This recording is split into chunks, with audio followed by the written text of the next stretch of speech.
Hey guys, welcome back to some more Borderlands 4 tips, tricks, and exploits. You want to make Rafa a walking bomb factory? You're going to want to see this.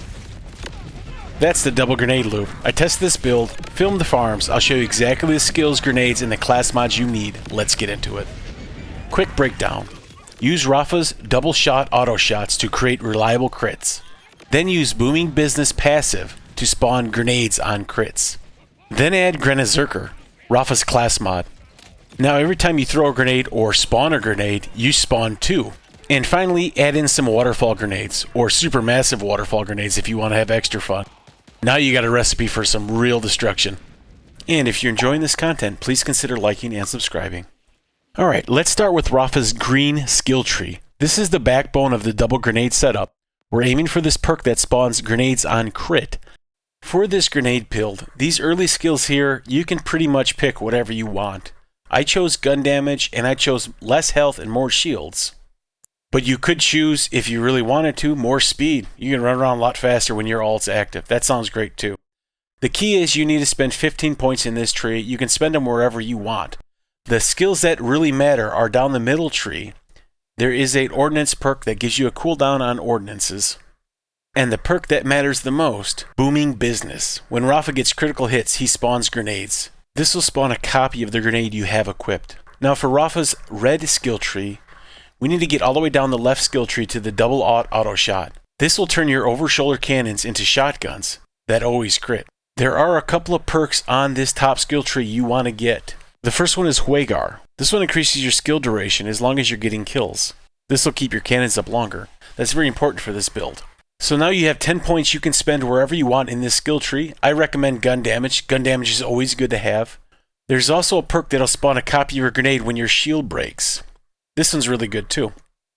Then for the rest, I couldn't decide whether I wanted field repairs or just to max out CYA, because that one seems pretty good too. So I split them up.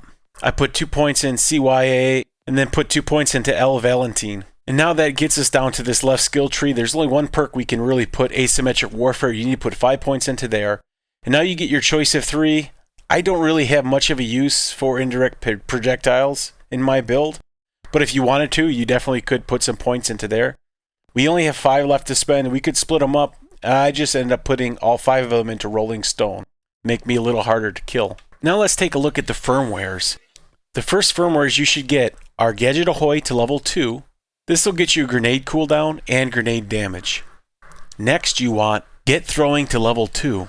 This will give you ordnance damage and ordnance increased splash radius. That last one's important. And the last firmware you want to get is called Airstrike. This gives you a splash radius increase as well. And this firmware combination gets us plus 40% explosion radius, plus 30% damage for our grenades, as well as a 15% cooldown for our grenades.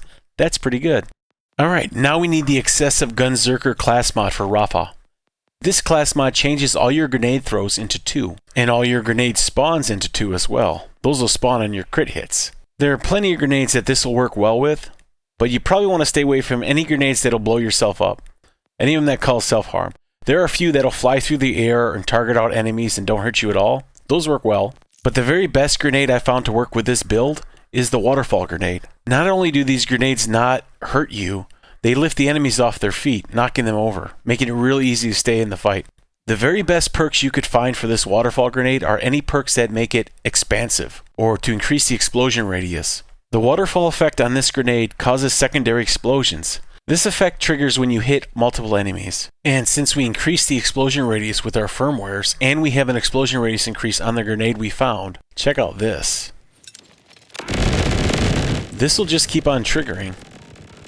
This is the secondary explosions in action. It's easiest to see it on tainted enemies, the ones with the purple armor that you need to break off. They just get melted by this grenade. Since there's 2 pieces of gear that really make this build shine, we'll start with showing you how to get the grenade. For this we need to go to the Fade Fields, and there's a boss called the Bio-Bulkhead. You can spawn at the Deep 7 Order Silo and follow this top path here on the screen. Take the elevator up and then head right.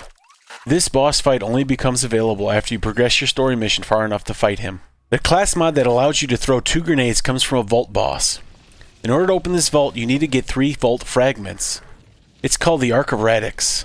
If you're farming for Rafa's class mod with Rafa, Your drops are skewed. You're more likely to get a class mod for your other characters. If Rafa's the only class you have, you can still get the drop. It'll just take longer. But if you have, let's say, a Siren or any other class at level 50, you should use that when farming for a Rafa class mod. It'll increase your odds. And if you found this helpful, please drop a like, subscribe. It all helps out. Thank you. Till next time. Bye-bye. I'm a man who loves explosions.